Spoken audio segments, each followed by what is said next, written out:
No, I wasn't late for Chapter 4. You were just too early for it. Yeah. Chapter 4. Him. Restrain him!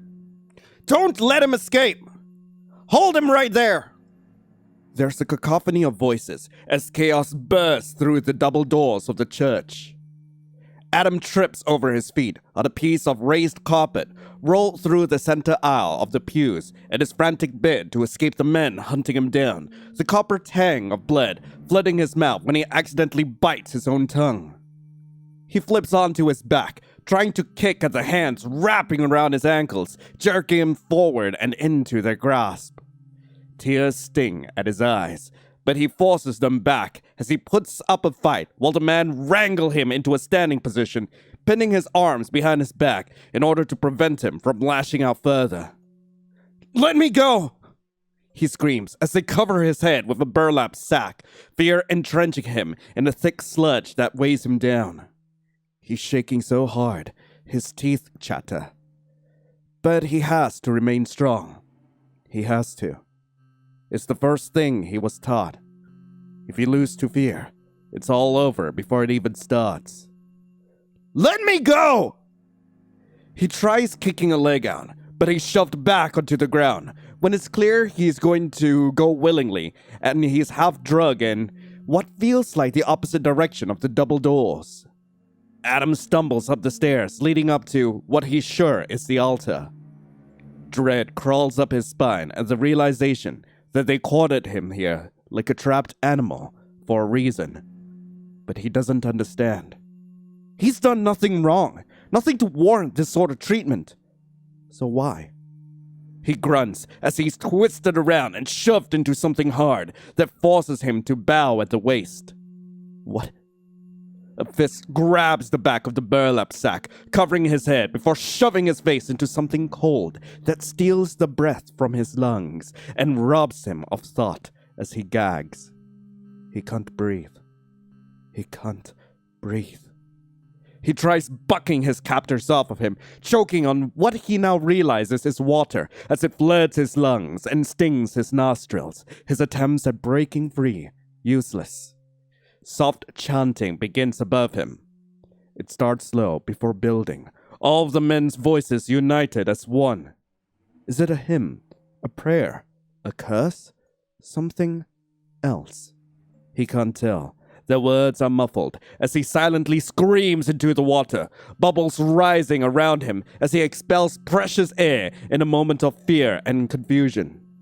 He tries to keep himself conscious, but the darkness inside the burlap sack is starting to become all-encompassing. He's starting to fade. His body weakens, and he's going slack, the calm of dying settling over his body. When he's yanked out from his watery grave, he sputters and coughs, his body desperate to drain out the water that entered him, as rays of light peek through the burlap sack. Hope rises. Adam tries warding off his captors, thrashing around again when he's forced back into the water, despair taking over. Once more darkness bleeds in. How long are they going to do this? Until he passes out? Dies? The second time around, he's weaker than the first, worn as his body begs for air. Someone, help me. It's a pathetic thought, weak and spineless. Yet, he can't help but plead for a savior, just like he did when he was little. Back then, there was only one person he could run to whenever he got a scraped knee or hurt himself and broke his arm when trying to climb a tree to pet a cat. One person who always came through, no matter what. A woman with brown wavy hair that matched his own, who used to hum while she stood over a stove in that tiny little kitchen, her feet bare against the yellow tiles when he'd run up to her with tears in his eyes. Is she calling him now? He can almost smell the aster flowers from the field behind their old home. They envelop him in their scent. He imagines a familiar presence approaching him, her touch gentle as she lays her hand upon his head, her bottom lip quivering at the sight of him so bruised. Can I go home now? He asks. He's starting to feel oddly warm and at peace, and he wants to go wherever she is. But the presence shakes her head, her brown hair swishing around her face like a halo, and her eyes watery. Why can't I? Is it because I failed to fulfill my promise? The warm presence opens her mouth to speak.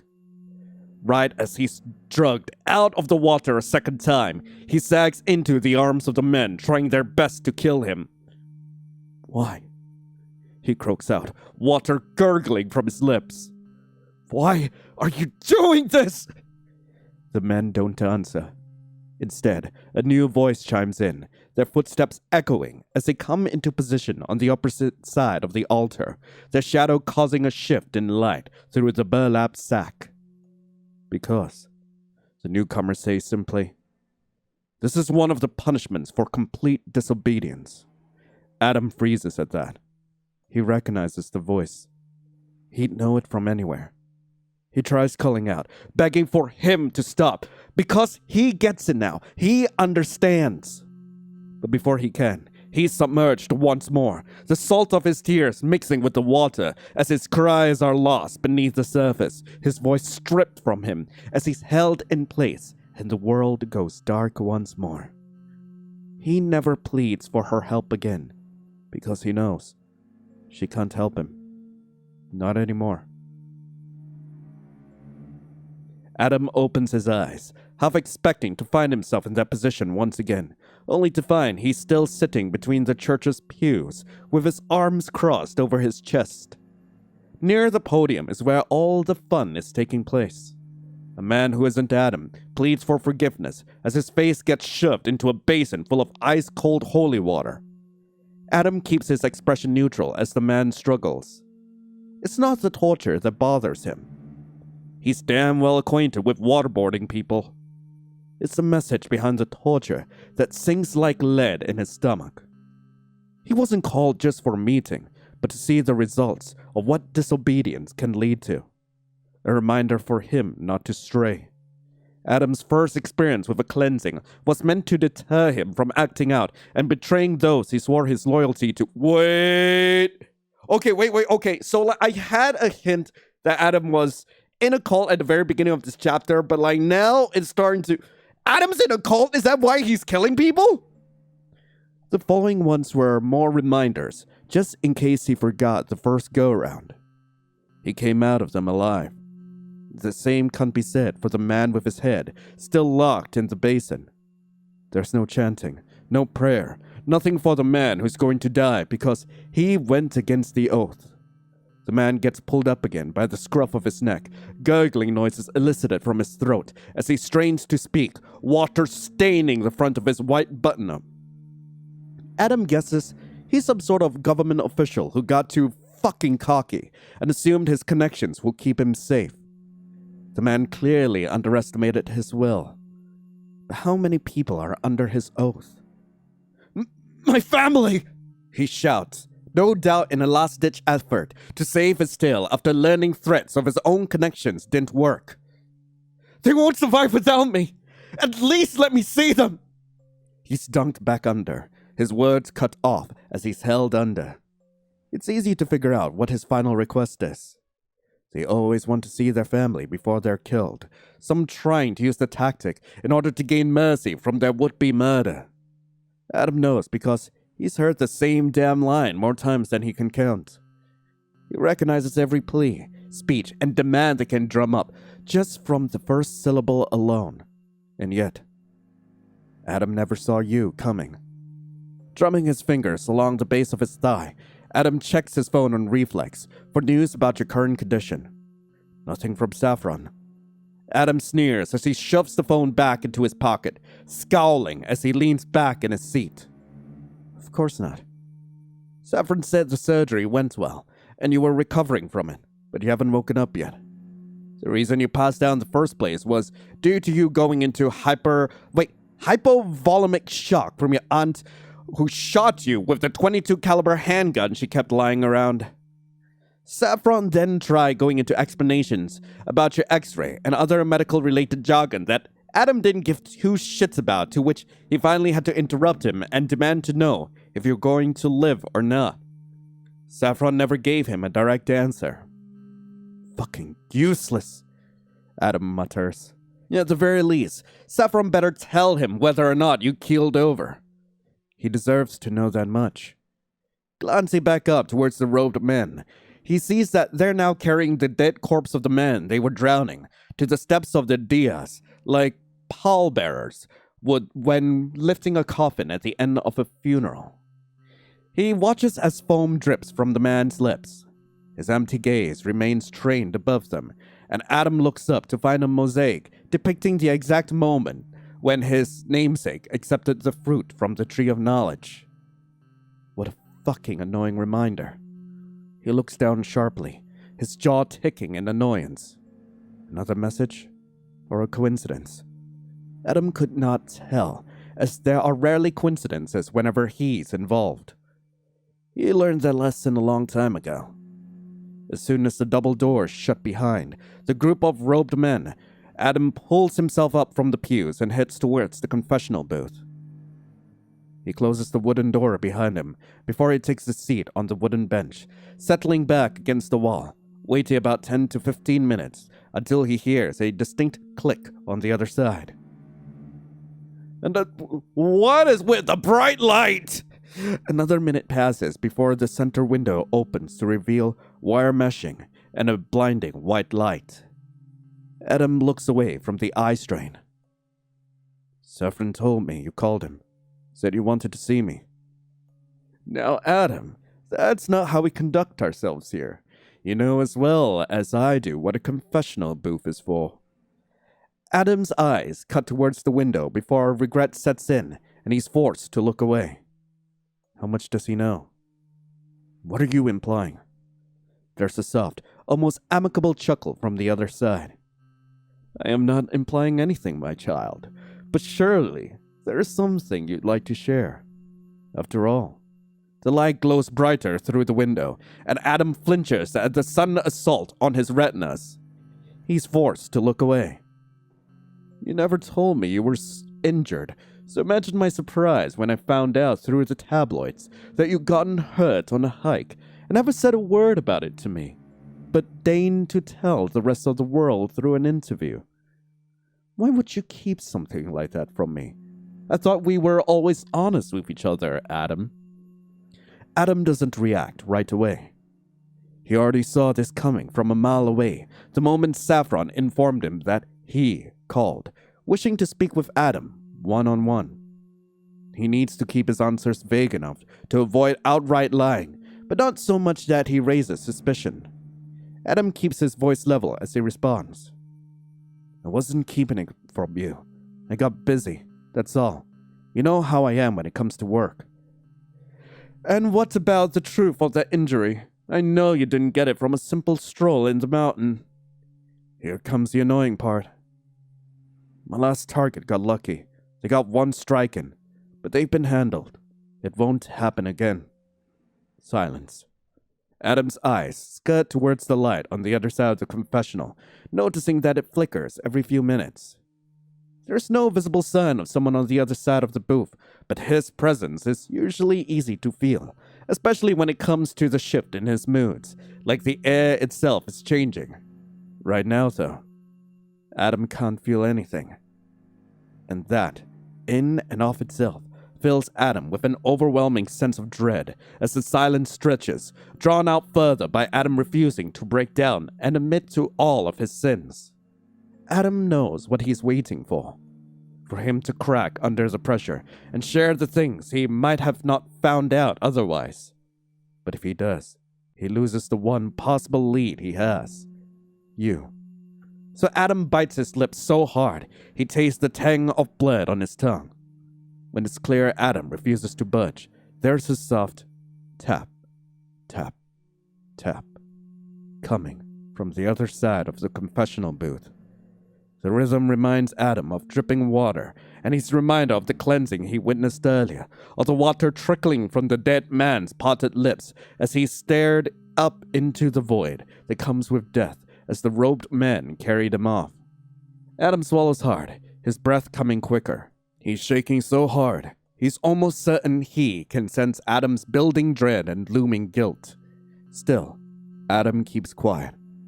When he speaks again, there's only cold detachment, devoid of any concern or warmth as he prods further. And how exactly did they manage to get so lucky? No one's ever pulled the wool over your eyes, so I find it hard to believe there isn't more to what happened. Free yourself of this burden you're carrying, Adam. Tell me what they did. I don't understand why it's so fucking important. If I already told you, I've taken care of it. Language? The hiss of that single word makes Adam flinch. You know, I loathe that sort of vulgarity. You will not utter such words in the presence of your Lord. I know. I'm sorry. If you're sorry, then answer my previous question. I only ask because I'm worried about you, my child. And just like that, his earlier warmth returns just as quickly as it left. You trust me, don't you? I've proven myself to you, haven't I? I've cared for you, sheltered you, done everything in my power to give you the push you needed to get to where you are today. I know.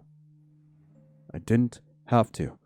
I could have abandoned you, walked away and let you rot, but here I am, trying to understand you.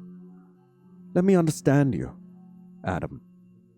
Adam closes his eyes and lets his head fall into his hands, his fingers cutting through his hair. He should tell him. He needed to tell him. About you, and how weak and impulsive and stupid he became whenever you were involved. How much that single fucking kiss changed everything for him. How it haunted him. How he almost tried to kiss you again until you got interrupted. How he almost gave in. He should admit to his weakness and be done with you, but he needs you. And if God were to discover Adam's reluctance, no matter the reasoning or excuses, he knows for a fact God would order him to finish the job. You could hold all of the answers Adam needs, and God wouldn't care because Adam took an oath to obey his will and would argue that your continued existence will only taint him further and distract him from extracting that information. You already did it once, so what's to stop you from doing it again? He knows God will force his hand as a means to protect him from himself and these shameful feelings. But Adam's already made up his mind. You're staying alive for as long as he fucking needs you. I got careless and cocky. I underestimated them, and they grabbed a hold of my knife to use against me. That's all there is to it. So nothing inherently special about what they did, other than you underestimating them. Nothing at all? Adam doesn't answer, allowing him to fill in the blanks for himself. I see. Very well, then. The soft tapping sound halts, and Adam hears the rustle of robes. You may go, but remember this, my child. Dread swells inside Adam as God delivers his final message. I always find out the truth, and if you're lying to me or keeping secrets, you know I cannot save you from the consequences that will follow, because even I have my limits. Do I make myself clear? Yes. He tries to keep the tremor out of his voice. Are you certain? You don't sound as confident as you normally do. Yes, Father. I am certain. Then you are freed from your sins. By God's will, you may go. Adam forces himself into a stand despite his shaking legs before he rips open the door and tries to remain calm as he exits the repurposed church, keeping his eyes trained forward. He refuses to take another look at the mosaic that marks his own struggles from above. By the time he reaches the rental car, he collapses into the driver's side. He's breathing so hard, his breath coming in quick pants as he rests his forehead against the steering wheel, one of his hands clutching his shirt like he's searching for a lifeline to keep him grounded. He needs to leave before anyone sees him. To panic is to admit guilt. And he's panicking. In the middle of his struggle, he feels his phone buzz, and he reaches for it with a trembling finger before grinding out a "What?" as soon as he answers. The other end stays quiet before Saffron's voice filters through. "I see that you've met him, but I'm calling to inform you that they are starting to wake up." Adam's breath catches. Finally, some good news. "I'll be there." He hangs up before taking another minute to collect himself as he starts the car. Adam spots a shadow in the window and his gut clenches, but he doesn't have time to discern whether or not he is standing there, watching Adam's every move. He needs to pay you a visit. And it's Saffron's turn. Saffron stands beside the arched window that peers towards the church parking lot, holding his cell phone in a tight grip. Unbeknownst to Adam, he too was called upon by God. He was to remain out of sight until God permitted Adam to leave, so he could witness the truth of the situation. Saffron overheard the conversation in the confessional. Then he watched as Adam broke down before he sped out of the lot. He witnessed everything in the exact sequence of events that God predicted would happen. Saffron didn't need to tell God anything. From the moment Saffron answered his phone, he already knew something was going on with Adam that the young man refused to share or talk about with either of them. God had called for a meeting in an effort to allow Adam to come clean and share all of the events from the day. But he hadn't. Instead, he'd kept quiet, keeping everything from God, while Saffron only knew Adam intended to keep you alive because he claimed you are useful to him. Saffron didn't know the full story because Adam refused to let him in. He thought God would be different. Adam respected God, so if he couldn't make Adam open up, then they have a real problem on their hands. And Saffron's grip on his phone tightens. It's obvious that Adam won't be keeping his end of the deal, not with how reckless and out of control he's acting. Footsteps echo as they approach Saffron, stopping just a few feet shy from where he's standing. Saffron does not turn to face him. Doing so would go against the strict rules that he and the other band members are required to abide by. God may gaze upon you, but never you upon him. Page 132, paragraph 4 of the doctrine. You followed my instruction. It isn't a question. I always do what is asked of me. You know that, Father. Adam did too, and now he's straying. Am I wrong to assume you called me here in order to save him? God hadn't taken the opportunity to cleanse Adam, but let him walk free instead, so that's the only conclusion he can come to. God wasn't just giving Adam a chance to unveil all of his mistakes, but for Saffron to see into the bitter truth of the matter as well. Your very existence is bringing Adam to ruin. This situation is far worse than he realized. There is no one else I can ask, and no one else who cares about the boy as much as I do.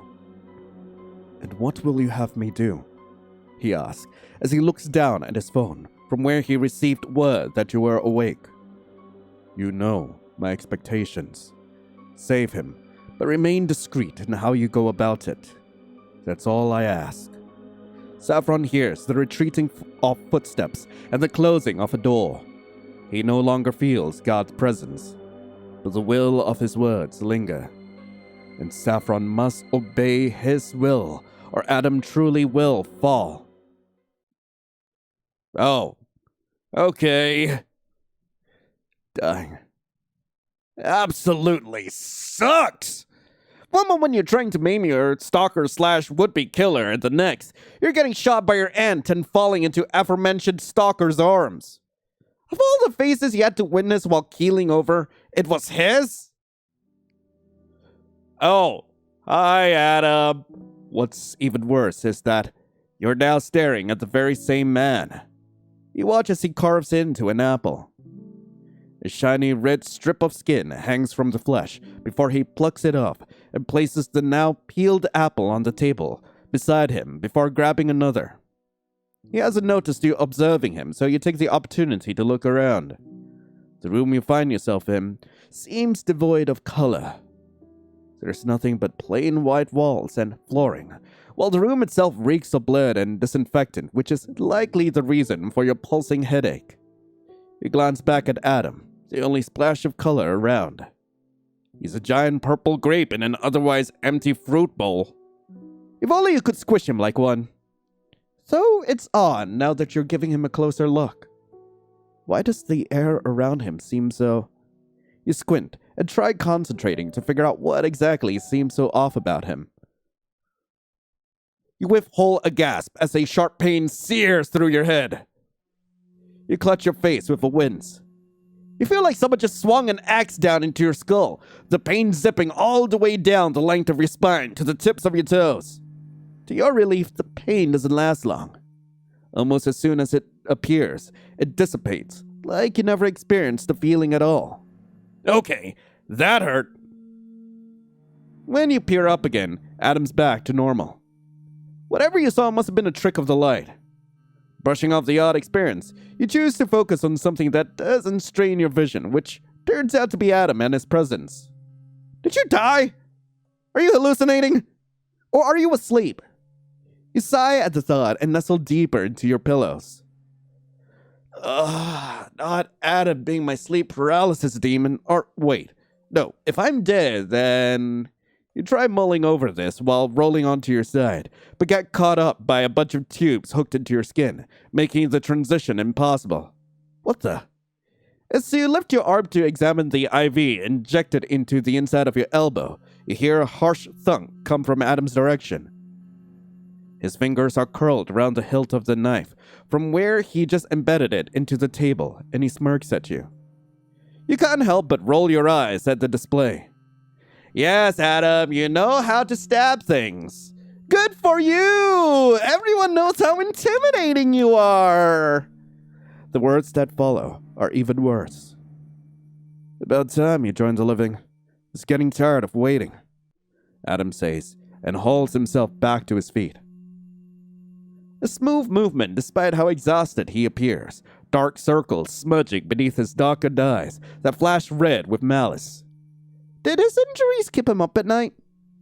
You sure hope they did. What? Adam demands when he sees you openly staring at him, his hands curling around the railing of your bed as he glowers down at you with his typical stick-up-the-ass demeanor. You can't help but give a condescending smirk of your own. You look like shit. Why don't you take a look in the fucking mirror? You're the one tied up to a hospital bed, not me.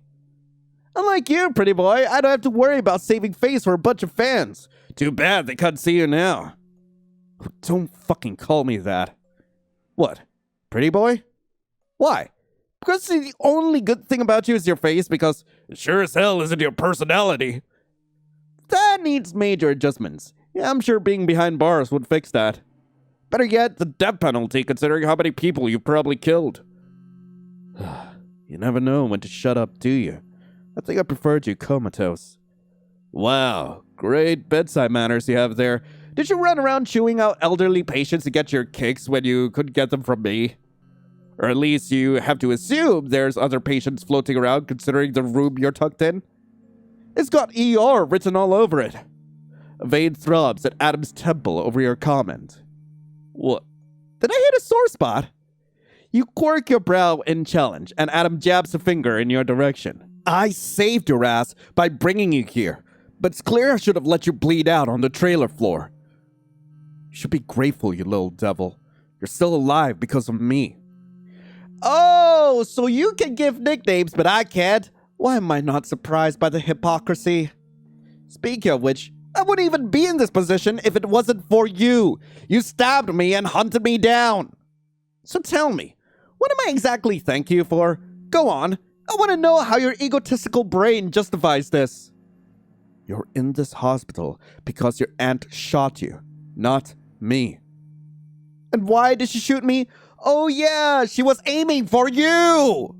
You say, sitting up in your bed because you'd rather not spend another minute having him loom over you. You'll never let him have the advantage of acting like he's above you. You'd rather get shot again. Why don't you try and make a better case for yourself, because if you ever look into a career as a lawyer, you suck at it. Adam's lips curl into a snarl. You're defending her, which she didn't give a shit about you when you collapsed and fell unconscious. Oh, and I suppose you did? You bark out in a harsh laugh. You're unreal, Adam. I understand why she did what she did. You put her in that position and made her snap. You tortured her and antagonized her and invaded her home. And you were the reason everything went down the way it did. You think you can gaslight me into believing you? Well, he was right. We did see what happened, and she is not a family person. She's not a family guy at all. That you're the better person because you brought me here and she was the actual villain. She is. She is. Like, y'all can't defend her to me. You can't. You're a joke if you think that. No, I'm alive because you're attracted to me. You're alive because I need you. Oh, want me to use me for something? Even better. And here I thought you would try to lead me to believe that you actually cared. You clasp your hands in mock delight. And what do you need me for? Sex? Information? To act like a human punching bag? Because if it's for sex, then you're going to have a rude awakening since I'll fucking castrate you before you ever get the chance to touch my body. I'd rather get down with a cactus. You watch as a red flush creeps up his neck at your response. God, why does he look so cute like this? Like, just keep staring at me like that. Just keep... Excuse me for a moment. I just want to admire Adam just a little bit. I love me a man who's both pissed off and horny for me. Like, please. He's gripping the railing so hard and eyeing the cable belonging to a heart monitor for so long that you're sure he's debating on using it as a makeshift garrote to choke you out. You don't care. You're wishing you could do the same after everything he's put you through. There's not a human alive who you hate as much as Adam. Adam says nothing as he reaches into his back pocket and tosses a handful of photos into your lap. You frown as you reach for one of the glossy photographs and realize you're staring at a picture of you on the night you entered your aunt's trailer. The lights from Saffron's reefer truck illuminated your face. You can see the building dread reflected in your eyes as you try preparing to face off with Adam. You let the photograph fall from your fingertips and you gesture towards the pictures, trying to discern why exactly he's showing you these or the reason they were taken in the first place. What's this? Insurance. So you behave and do what I tell you to. What do you mean by that? Adam says nothing as he reaches for the remote next to your bedside and clicks on a small TV hanging in the corner of the room. He brings up the news channel and a recording of a broadcast, one that shows the date after you entered your aunt's trailer. Dread fills your stomach. You watch as the camera pans in on the news anchor, a woman with dark shoulder-length hair and sparkling green eyes, no doubt in her early 20s, as she addresses the audience with a somber expression. Beneath her, the news ticker reveals that a fire broke out in a trailer park. Your heart sinks in your chest.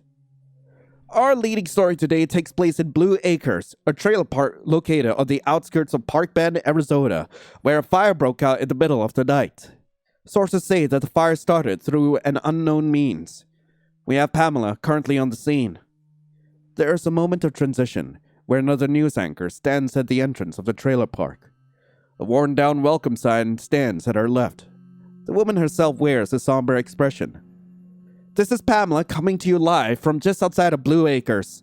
According to authorities, the owner of the trailer where the fire broke out was nowhere to be found. She turns and gestures to the burnt trees positioned at the far end of the park. While damages were kept to a minimum, the owner of the trailer where the source of the fire started has now been deemed missing by officials. Ruth's picture pops up on the screen.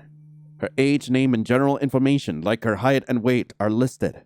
If anyone has any information on Ruth Aspen's whereabouts, please contact the number listed below. The rest of her words are lost in your ears as you register what they're saying. She was alive and holding a gun the last time you saw her. So what happened after you lost consciousness? An even bigger question is, why Adam of all people is showing you this? What? You say slowly, your hands tangling in the fabric of your blanket. What did you do to her? Adam lifts the remote and turns off the TV.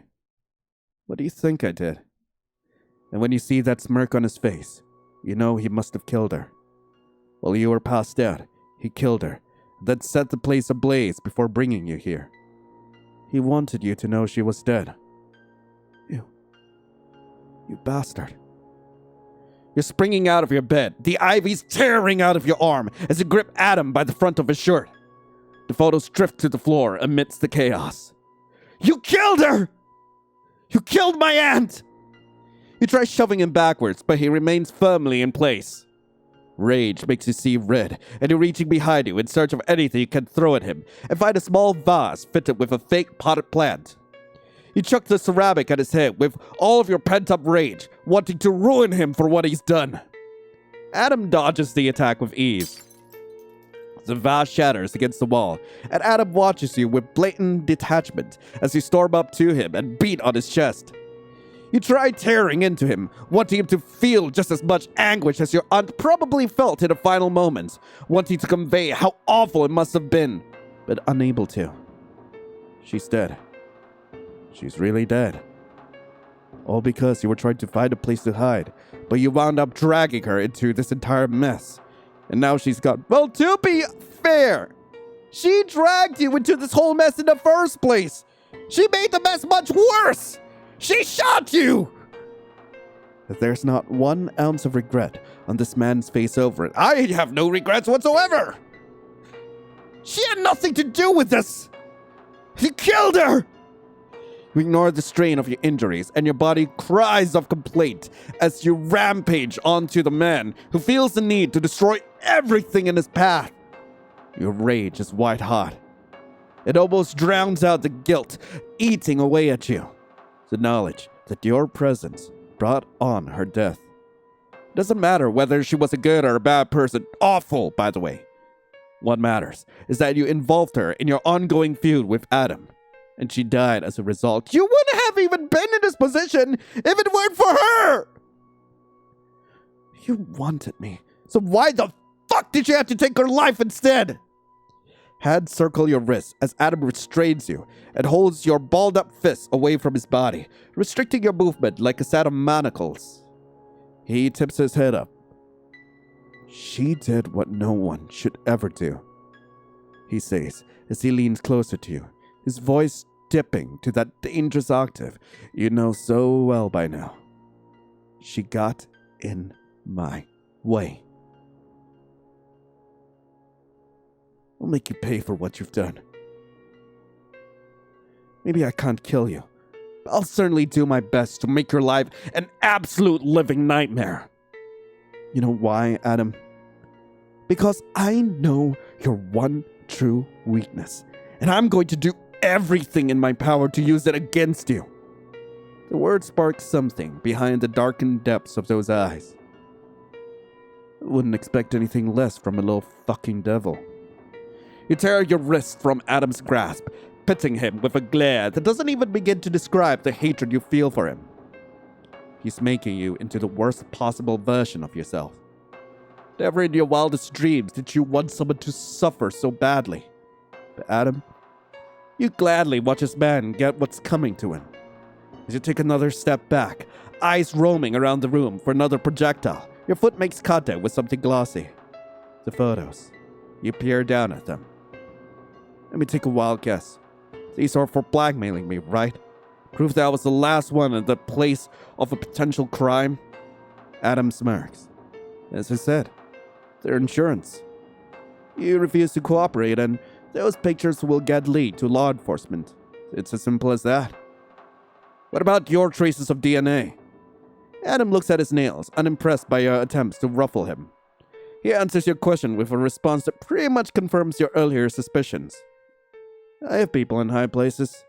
There may have been someone at the scene who scrubbed any evidence of me away, used to say. You were right in not reporting to law enforcement.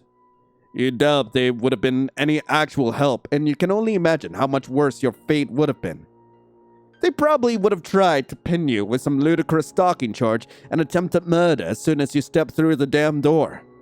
Still, maybe if you had, Ruth would still be alive. You ball your hands into fists, glaring up at him.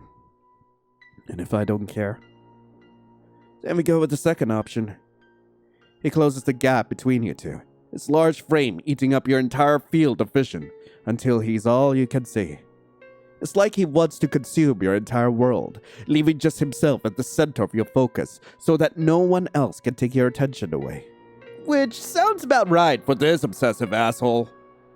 I've got word that you were traveling to meet someone after you stopped by your aunt's, leading me to suspect that it was likely another relative or a friend, someone you're close to.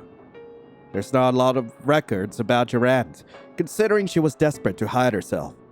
So much so that she married your uncle in order to change her last name to make it that much harder to find and identify her. I did happen to find her divorce records. Adam's smile broadens into one of cold cruelty, and he stiffened at the sight. This seems to spur him on. You catch a whiff of lavender as Adam leans closer, the smell further unsettling you since you've grown used to the copper tang of blood that always seemed to follow him wherever he goes. You try not to react, knowing that's what he's aiming for by invading your space like this. But you're unable to save face when he asks his next question. How's he doing, by the way? Your uncle, I mean. Don't you dare. Wouldn't I? He barricades you between his arms, gripping the railing of the hospital bed as he cocks his head in a mocking fashion. If you don't cooperate, who knows what I might do to your uncle? I'm capable of anything. Your aunt's dead and buried because of me, so what's stopping me from taking another? Leave my uncle out of this! And how are you going to stop me, you little devil? Because as I see it, you either have a choice to fucking behave, or I tie you down so you can watch as I slit his throat. So tell me, what's it going to be? Why don't we go with option C, where I stick these photos up your... You're cut off mid-sentence as the door to your room swings open, and a doctor with peppered hair in his early 30s walks in, holding a clipboard. Behind him, a familiar figure follows after. Emerald green eyes sweep over the scene before him. He looks like he's puzzling something out, the way he takes in the pictures on the floor, and Adam's arms caging you in. Dr. Boone, could you please give us a moment alone? The doctor peers up from his clipboard, appearing surprised, his eyes taking in the IVs you ripped out of your arms when you leapt out from your bed. You can see him warring with something before finally nodding. He tucks the clipboard under his arm. Yes, of course. Please contact the nurse station if you need anything from me, and I do mean anything. There's a look of mutual understanding between the two. Saffron gives the doctor a pleasant smile. I'm not sure if that's necessary, but I appreciate the offer. Thank you, Dr. Boone. The doctor nods before leaving, paying you, the patient, no mind. Oh, cool. Just what you wanted. A doctor willing to get rid of the skeletons in Saffron's closet, one of which will no doubt be yours. Isn't friendship sweet? You shake your head with a sardonic smile. Trapped alone in a hospital room with 2 serial killers and a doctor willing to look the other way. What could go wrong? I beg your pardon? That's nothing. And you can drop the prim and proper act considering I now know you and Mr. Obsessed and Repressed are working in cahoots. I'm afraid I don't understand what you mean. This is how I always conduct myself. Ah, so he's just as creepy all the time. I fucking love Saffron. Adam draws away from you, his eyes never leaving Saffron. What are you doing here? Considering they'll be under the guise of working with me as Cake's social media manager, I figured it was best if I come. Say what now? Social media manager? Wait. What are you talking about? When did I get a job? I was informed you're well equipped in navigating social media and handling content as well as taking photo ops and the like because of what you do for a living. Since you'll help Adam for the foreseeable future, we need a plausible reason for you to spend time with him. As such, you'll help Adam while under the guise of working to curate our social media. Okay, but that doesn't answer what Adam really needs me for. That picture I showed you, do you remember it? Yeah. Kinda hard to forget when he shoved it in your face and demanded details on what you knew about the woman in the photo. I'm looking for one of the women in it. You mean the one with the curly brown hair who looks like you? Adam's gaze narrows and his jaw ticks. No. I'm searching for the woman standing next to your aunt, the one with the blonde hair. And what does that have to do with me? You're one of the few people alive connected to Ruth, and because of that, you're one of the only few leads I have in finding this woman. So you expect that she told me about her personal life and I'll know something about the woman you're looking for? Saffron's gaze flickers to Adam for a brief moment. It's so quick, you almost miss it. That look just now. Are you saying you have no information on this woman? None at all? He steps forward, and there's a faint gleam in his eye, like a wolf that's just seen an injured rabbit, ready to go in for the kill. It's clear as day what he's thinking. Adam can sense it too by the way he stiffens. Don't. He maneuvers his body so that he's practically standing in front of you, almost acting like a shield. Never in your life did you think that the man who stabbed you and hunted you down would act as a protective presence, but here you are, alive to witness it. Or maybe this is more of a "this is my prey" sort of deal. Adam dances between hot and cold half the time to a point where you're pretty sure even he's confused on what he wants. Not to mention that he literally just threatened to kill your uncle. At least you're no longer face to face with hungry eyes over there. You're taking your wins where you can get them at this point. I'm simply asking a question, and all I desire is an answer. I would assume inquiries are needed if we're to see if they'll provide any use. Otherwise, what's the point in letting them linger? They'll provide use. How can you be certain when they haven't even confirmed whether or not they know anything? You're putting a lot of stock into them, Adam, and I'm beginning to question the real reasoning as to why you're so insistent on keeping them around. The room goes silent. You can practically feel Adam eyeing the knife he wedged into the table. Oh, great! Is there going to be bloodshed between these two? Because if that's the case, you don't want any part of it and would like to get off the ride, thanks. Maybe you should bail while they're distracted. I'm gonna stay here. Leaving is a bad idea for a number of reasons. For one, you're still injured and recovering. Two, Adam just threatened your uncle, and you don't want to put another one of your relatives in harm's way again. Three, Saffron is pals with one of the doctors here, and that same doctor essentially hinted at doing anything Saffron asked of him, which probably includes murder. And last but not least, reason number 4, the strangest of them all. Adam is no longer a physical threat to you. While it's clear he wants to kill you, what happened in the trailer proved he can't. He wants you physically. And because of that desire, no doubt birthed from the kiss you planted on him, he's intent on keeping you away from Saffron, who poses a threat to your life. That much you're certain of. For the time being, it's best to take all of the above into account and stay where you are. This is the perfect moment in time to rest and plan ahead. When Adam speaks after a long pause, his voice takes on that familiar, threatening quality. Only, it's not directed at you this time. What I want to know, Adam says, his voice dripping with acid, is why you're so hell-bent on questioning me when I already explained everything to you earlier. You and I both know that just because they don't remember anything right now doesn't mean they won't prove useful or remember something later down the line. And because of that, I'm not letting you fucking touch them. They're my only lead to getting answers. If that's the case, then couldn't you say the same about the man Ruth was formerly married to? And say he'd know far more than they do. Which leads me to my other fucking point. He jerks his thumb over his shoulder in your direction. Even on the off chance they don't recall anything, they can still provide an opportunity for me to speak with their uncle or any other possible family members who might know more about Ruth's past. Yes, I could cut my losses and torture the fucker. But there's a chance he's anything like Ruth. He'll die, and I'll wind back up at square one.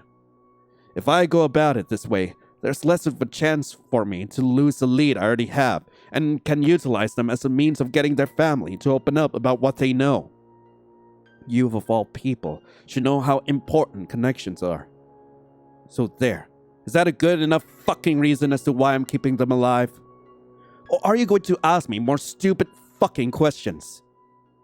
There's a moment of silence, and despite Adam standing between the two of you, you can still feel Saffron's ravenous gaze by the way your skin crawls.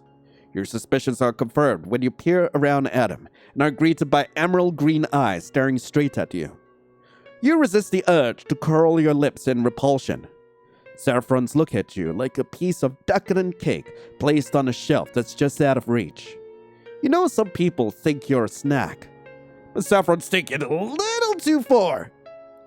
Adam notices the same thing because he shifts so that you're out of the other man's ladder to sight. It's subtle, but Saffron's eyes narrow as he's forced to focus on Adam again. I see, he says at last. There's something off about the way he says it too. Like he's starting to piece together a puzzle he couldn't figure out before, and now it's all coming together thanks to that one gesture. You feel like Adam's just started a catalyst. You're not sure for what quite yet, but you know something has changed. And you're afraid of the consequences that will follow. If that's all, then leave. As I've stated before, I came here to explain what they'll be doing under my leadership.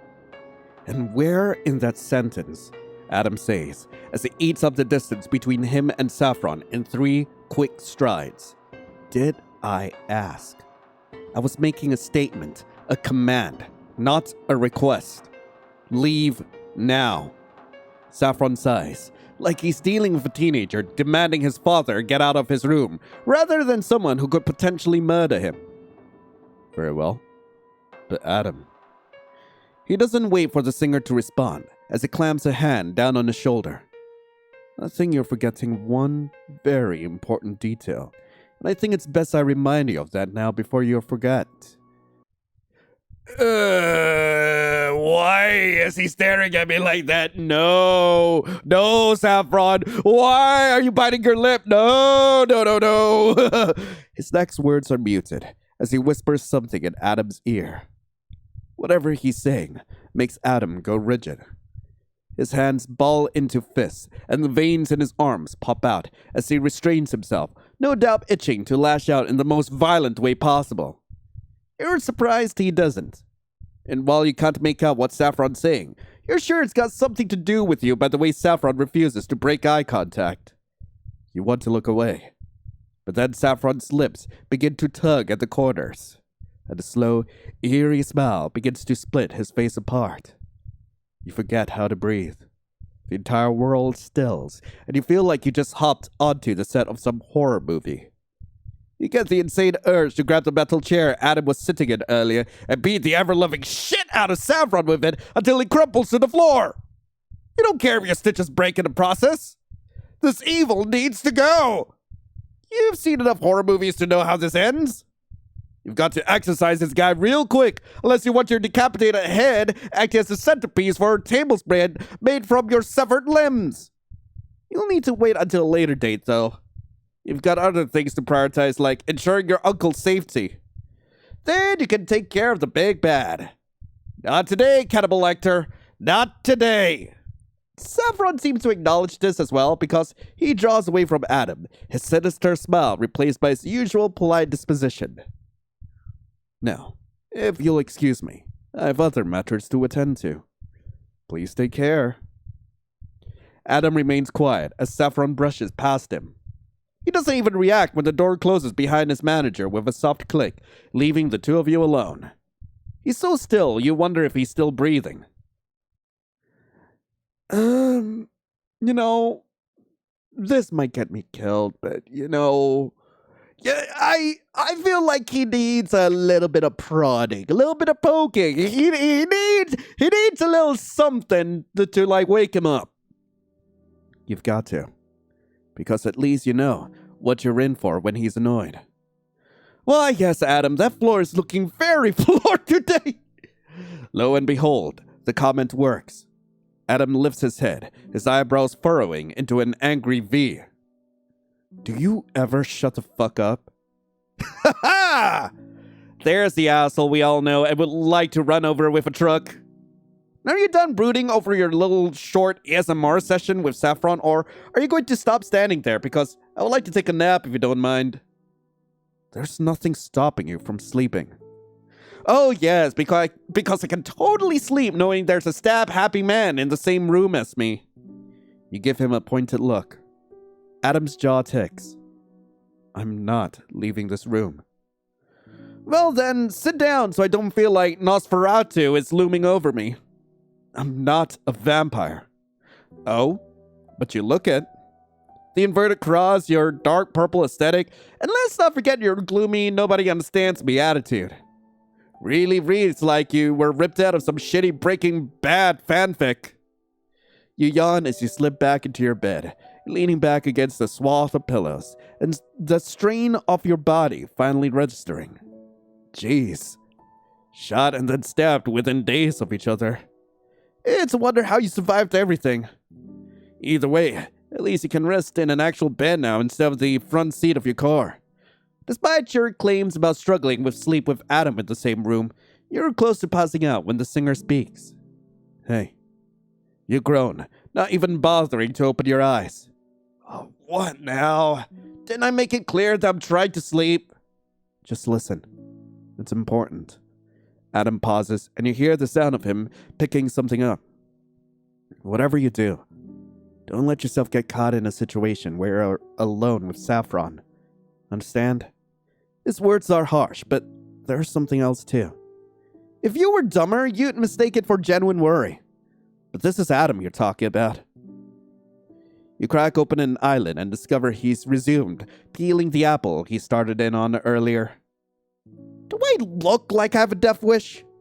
Yes or no? It's a simple question. Yes. Happy? Adam doesn't respond, his eyes boring into yours as he searches for a lie within your response. Is this guy serious right now? He's starting to make your head hurt again. Would you like to hear how much I'd prefer to chew off my own foot over sitting alone in a room with that guy?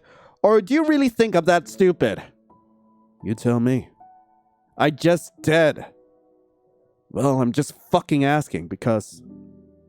A small condescending smirk tugs at his mouth. This is the first time you and I have ever seen eye to eye on something. Little devil. Saffron. I keep saying time and time again that Adam is like one of my favorite yanderes, and he's solidifying himself in that role. Cause God, he hates us, we get to bully him, and he's absolutely obsessed, he was getting knocked out a few tiers, but now he's at the very top. God freaking damn. Saffron finds his old friend waiting for him within the ER security room. While it's rare for hospitals to have such a setup, Dr. Boone ensured that one was put in place for a number of reasons. None of them are for ethical reasons. Dr. Boone watches the monitor as a man thrashes around on a gurney, wailing his head off, screaming for help. It's a useless endeavor. The hospital is set up with a number of soundproof rooms for disruptive patients. He's wasting his breath, though he's unaware of the fact. The patient's thrashing gets worse as the surgeon approaches him, tugging on their plastic gloves while their eyes glimmer with morbid fascination. There's someone on standby holding a bag full of liquid meant to preserve the organs they pull from the patient. The surgeon turns on the overhead light. The operation begins as Saffron stands beside Dr. Boone. I assume all is running smoothly? Yes, well, we are a well-oiled machine, especially thanks to your help. Your connections have done wonders for this facility and our finances. Dr. Boone turns to Saffron. I know you're not here to soak up praise for your efforts. I assume things went as expected? Correct. Saffron watches the surgeon on screen with a critical eye as he makes his first cut on the patient. He's still awake and thrashing around. Blood bubbles up from where he's cut, and Saffron tries to ignore the gnawing hunger stemming from his gut. Your face, the tender shape of your body. You make him feel insatiable. I purposely provoked Adam, and I learned a few interesting details while observing him. He's become defensive off his mark, and I believe he's formed an unhealthy attachment to their presence. Getting them alone won't be easy. Dr. Boone sighs. I apologize for not realizing sooner. I would have never put them through surgery had I known. That's no fault of your own, and it's likely Adam would have laid the blame on me had things gone conveniently south. I was surprised when he came in without you. I assume you had other matters to attend to? Yes. I'm beginning to understand why I was asked that I do this discreetly. If I outright kill them without some forethought, it's anyone's guess what Adam will do given his nature. Saffron lets his gaze momentarily shift to Dr. Boone. Adam has never shown this level of interest in anyone, so I need to put a plan in place that allows for his attachment to disintegrate entirely. Then, when their bond is severed, I can do what's necessary. And I'm assuming you've got something in mind. You catch on quick, old friend. Saffron smiles as he looks back at the CCTV footage. I've known you long enough to pick up on your train of thought, but as I've said before, I'm here if you need anything. I'm aware, and I'll call upon you when the time is right, but first, I must focus on laying out the groundwork. Then, when they're no longer under Adam's protection, Saffron allows his fingers to trail along the screen of the computer monitor where the patient lies unresponsive. The man's gone limp as the surgeon pulls aside the cut-out flaps of skin, pinning them in place, exposing the soft intestines and chunks of flesh waiting underneath. But it's not the man Saffron sees lying there. It's the person he craves most in the world. You. His fingers flex as he drags his nail down the screen, imagining you splayed out beneath him, your chest an open cavern, your ribs cracked and parted, your intestines glistening under the glow of the fluorescent lighting, a fruit ripe for the taking. And once he's done everything he needs in order to pluck you, I'll let myself indulge in the most wonderful feast. It's me time! Why am I always like this? Park Bend Emergency Department, 3 p.m. 2 weeks later. Over the next few weeks of recovery, your well-being is ensured by the ER staff. You don't see Dr. Boone again, and Saffron only shows up when he goes over the details of your arrangements. Adam is a different story. He visits every single day. Most of the time, he sits in silence like a careful watchdog, and others, he's sharpening his blade or cutting into an apple that he leaves you slices of. He never eats them himself. You wonder if the man ever sleeps because every time you wake up, he's staring at you, his gaze unwavering. Sometimes you get into arguments about it. Other times you attempt to ignore it. Mostly because whenever you get too riled up, you start getting headaches, although you're not too sure why. The doctors suspect it's due to anemia after the loss of so much blood, so they're surprised there's no other outside factors paired with it, all things considered. You should have died back there. But somehow you managed to pull through. When the time finally comes for you to leave the hospital, it's both a relief and a concern. A relief because you'll no longer be tied down to a hospital bed, but a concern because you're going to meet the rest of Adam's band, the other members of Cake. King, Ethan, and Kane. You recall seeing them plaster alongside Adam on numerous billboards and articles and social media outlets? They all appear close on screen, friendly even. You can only imagine what they're really like. You can't imagine anyone hanging around Adam or Saffron and not having homicidal tendencies. You shudder at the idea of surrounding yourself with such violent men and try not to think about it as you tuck yourself further into the backseat of the car Saffron picked you up in. Adam keeps eyeing you through the rear view mirror. Don't even think of trying to jump out, he says when you catch him look at you for the 1000th time. Oh yeah, that's so easy with the child-proof safety locks turned on, you say and rattle the door handle for emphasis. I'm totally making my grand escape. Given your personality, Wouldn't put it past you to get so desperate that you'd actually try to break out through the window. Good to know that you realize I'd rather be a bug on someone else's windshield than deal with your presence in a confined space. And for your information, I've been signaling cars passing by while mouthing SOS while you weren't looking. The look Adam gives you is scathing. You smirk at him. All I'm asking is that you fucking behave yourself and to not act like a fox with its legs stuck in a trap. Ugh! This again! You sigh before resting your head against the car window. The world flies by in a blur, the familiarity of the city doing nothing to bring you comfort. You ache for the days where you didn't fear for your life. Look, I already agreed to work with you and Hungry Eyes over there in return for my uncle's safety. If I was going to run, don't you think I would have done so already? Considering you're recovered for the most part, I wouldn't put it past you to come up with some stupid escape plan. He's not wrong. But he doesn't need to know you're just biding your time until you can find your way out of this fucked up situation. You rub the bridge of your nose, wording yourself carefully. Outright lying would just piss him off, and you don't need the headache. I'm not going to take the risk of you following through with your threat, especially after learning what you did to my aunt. And I've said before, I'm not stupid, and Adam? Just so we're clear, I would rather die before I fucking let you touch or drag another innocent person into this. Your gaze collides with his, and it's like two swords getting locked into a battle of wills, both of you refusing to back down against each other. Adam's gaze narrows. He opens his mouth, but his words are lost when Saffron clears his throat. He sees his unspoken words, for now. The symphony dies down to a soft hum as Saffron interjects. If you two are finished, I would like to remind you both that you need to be on your best behavior.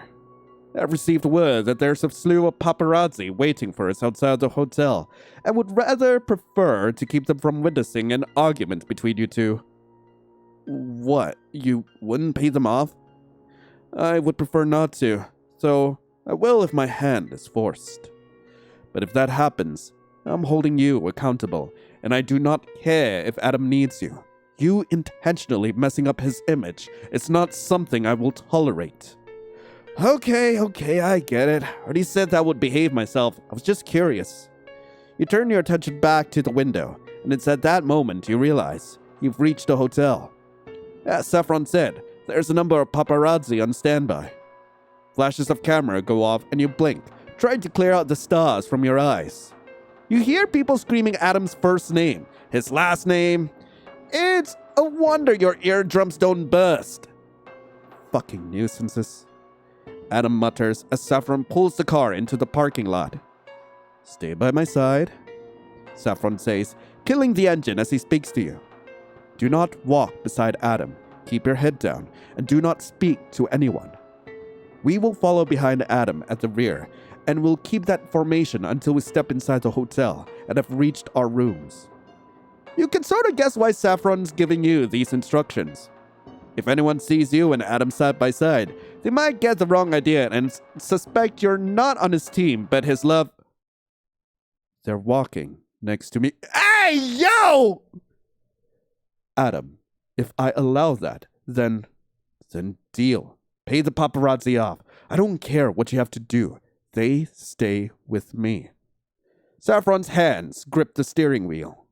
You think he's about to argue, especially considering how he just berated you about messing up Adam's image. And he's clearly not one to back down, even when facing off with Adam, if that singular interaction back at the hotel when you first woke up is anything to go by. You brace yourself for a verbal sparring match.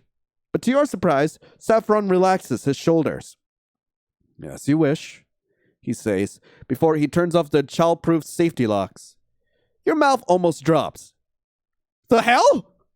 Wait, what's with that sudden shift in behavior? Doesn't make sense.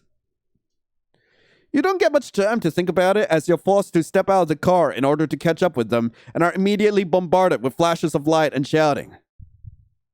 You freeze on the spot. Ah, fuck! You never encountered anything like this before. It's like you've entered a whole other world entirely.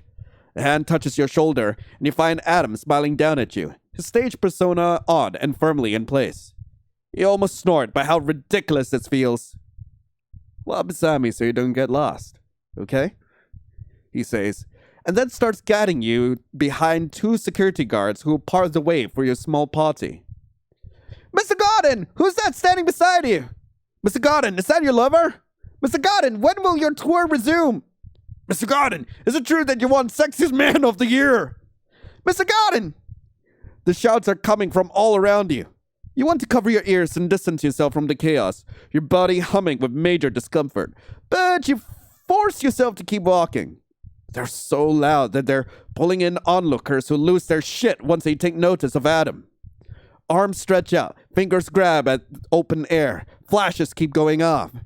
It's almost too much to bear. Breathe. You think to yourself, just a simple inhale and exhale. You try to draw in air, but you're suffocating because of the atmosphere. It's so bad that your hands are starting to shake as anxiety zips through you. It's even worse seeing Adam relaxed and in his element. He dips his head in acknowledgement to the crowd, but does not answer any of the questions thrown at him. How does anyone get used to this? At least if you all work in mask, you remain anonymous. You're not a fan of all this attention, even if you're not the one they're here for. You scrunch your eyes closed. We're almost there, little devil. Adam murmurs. It's a wonder how you can even hear him. Just keep looking forward and ignore the fucking pests. They aren't worth getting worked up over. So unclench your teeth and shoulders. You blink before peering up at him. Holy shit. Are you actually giving me pep talk right now? Is this the signal for the end of days? You feign shock and glance around. Oh, stop acting like an idiot, Adam says, keeping the amicable mask on, while his lowered voice expresses anything but. I'm only saying this because you passing out in the middle of a crowd will be obnoxious and inconvenient. Don't mistake my words for genuine fucking care. I figured as much because being nice and genuine would probably cause you to burst into flames. Yeah, don't worry. I'm not stupid enough to believe you have a single human bone in your body. We've already established that from the first time we met. Speaking of which... What? He demands, noticing the way you're now eyeing him. Just spit whatever you're thinking out already. Can I just know why? Why what? You look off towards the crowd, but instead of a throng of bodies you recall that day you met on the highway, the sharp agonizing pain on your shoulder, the coppery scent of blood, Adam's condescending smile, your jaw sets. Why did you attack me? You finally ask, bringing the unanswered questions that plagued you to light. Why do you and Saffron want me dead? Was this just a one-off thing and I just managed to escape? Was this organized? Originally, I thought you were just some serial killer getting his kicks off of hurting innocent people because he could, but now... You shake your head. Does it have to do something... Does it have something to do with my aunt? I don't... No matter how hard I try to piece it together, I just can't. None of this makes any sense to me. Your temple hurts so bad as you ruminate in these thoughts. But you need answers. You're so tired of not having them. After all this, you deserve at least one. Why does it matter? Adam doesn't look at you, his gaze distant, as if he's seeing the same thing you're seeing. Because I think I deserve to know how and why I ended up here, instead of continuing on with my life in blissful ignorance where you're just some famous celebrity I only hear about. Adam considers for a minute, his eyes trailing up to Saffron. Almost as if sensing his gaze, Saffron glances over his shoulder, and it feels like there's a silent exchange. When Saffron returns his attention back around, you see Adam's fist clench, and you wonder briefly what's going on between the two. I can't tell you that, Adam says at last. You can't or you won't. Can't it be both? He snaps, keeping his voice low so the crowd doesn't overhear him. I don't know why you're so stubborn about shit, but sometimes it's best to leave things alone if you know what's fucking good for you. His eyes slice over to yours. Because when it comes to everything else surrounding me, ignorance is bliss, little devil. Don't ask questions you won't like the answers to. You're making this sound bigger than it just being you and Saffron. You both step through the glass door of the hotel. With Adam's back to the crowd, his facade drops in an instant. He smirks. I'd suggest not digging too deep, little devil. He says as you both approach the elevator where Saffron waits, one of his arms folded behind his back while the other hovers over one of the buttons of the operating panel. He too smiles. But while Adam was a warning, Saffron's is a promise. Almost as if he knows the floor he's taking you to will change your worldview forever. Almost as if he knows he's dragging you into a new hell. But there's no coming back from it. You and Adam both step into place beside Saffron, facing the elevator doors as Saffron presses the button and they close in front of you. Also, can I just say, that is fucking creepy. I don't like the way Saffron smiles. I don't. I really don't. Right as Adam finally says, because maybe it is. Huh? Is this Kane? There's a sickening wet thump from inside the alleyway, followed by the sound of something heavy being drug. A dark form towers over the shape of another. He's got his hands wrapped around the limp figure's wrist. They're purple and bruised, like someone broke them. Jagged cuts that look like they were made from the serrated edges of a knife stare up at him. Loser. Loser. Loser. Loser. They overlap, one after another, the blood still fresh from where the words were carved in, ingrained into the corpse's skin like ghastly tattoos. The man whimpers, and he screws his eyes shut as he drags empty husk further in. He didn't mean to. He didn't mean to do it. He swears on his life that he didn't. I'm sorry. I'm sorry. He wishes he could take it back. He wishes he could rewind time and tell himself not to enter the bar and down that last shot of whiskey, but it's too late, and now he's here. All he can remember is the alcohol going down smooth, the dancing, someone pushing him into the bathrooms. He recalls someone's tongue slipping into his mouth, his hands on their waist, their fingers tugging at his hair. He doesn't know if the person was a man or a woman or non-binary. He doesn't even know if it was just the corpse now lying at his feet. He doesn't know how he got here. Forgive me. Please. Forgive me. He says as he peers down at the corpse, a sob ripping through his chest when he sees their glassy eyes. I didn't mean to do it again. I thought it would be better if I joined. I thought I'd be saved. He ducks his head as feelings of guilt swell in his chest, constricting him like chains, dragging him down into an abyss he can't break free from. I never thought it would turn out like this. I swear that I didn't. I thought God would save me. Another sob tears through him. A yellow light flickers overhead as the form passes underneath its glow. A man with the tips of his hair dyed green and eyes portraying an eternal state of his exhaustion lifts his head up to the skies, his bottom lip quivering. He begs for someone, anyone, too. Please, save me. And that's the end of chapter 4. God damn. So that was chapter 4 of You and Him. I really hope you guys enjoyed it. If you guys do want to play this for yourselves, link to the game will be in the description below. We will be back with chapter 5 of this once it's been released. And it seems that Kane is confirmed to be a part of the cult that Adam and Saffron are in. I don't know what this means for the rest of the band or how the story's going to progress any way forward. We joined them? Hello? We're now the social media manager of our serial killer? God freaking damn, this story is wild and I love it. But anyway, thank you so much for watching. Hope you all have a lovely rest of the day. And as always, I'll be seeing you in the next video. This is Lion, signing off. Ciao.